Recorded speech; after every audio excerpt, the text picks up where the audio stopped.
Ez volt a DJ Q-City 12 incses verzió, tehát az első volt a rádió verzió, ez kb. 20 perc volt, és így lett 25 lett. Egy barátihoz. Nagyon szépen köszönjük DJ Q-City! Szász Ági! MC Kenston! És Vidákovics Izsák Fugola!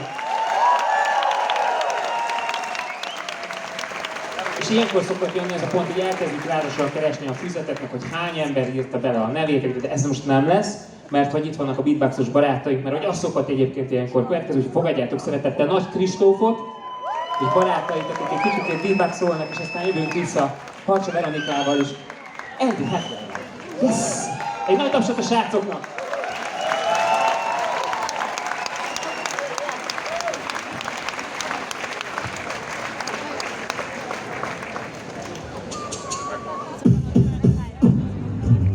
Check!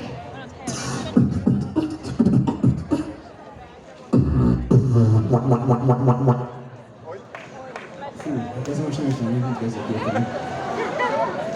Életemben nem fogok ilyen magasra, nem tudom, ez így hogy csináltam. De akkor beatboxolunk egy kicsit, ő pedig... Ne is nézzem. Van itt bárki, aki az elmúlt hetekben járt le Vibe Changersre, esetleg csak így valamilyen tapsal, hújogással? Meglehetősen sokan, vagy nem tudjátok, hogy mire kell, aztán várják, akkor így persze. Akkor nem lesz újdonság, ami következik.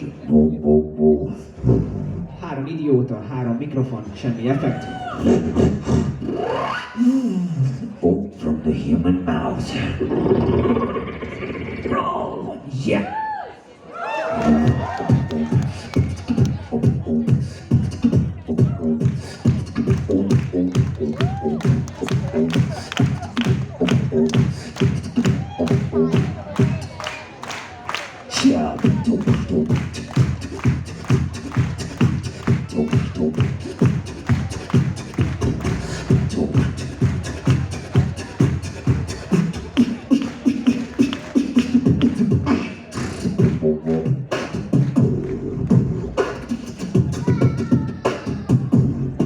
Wow!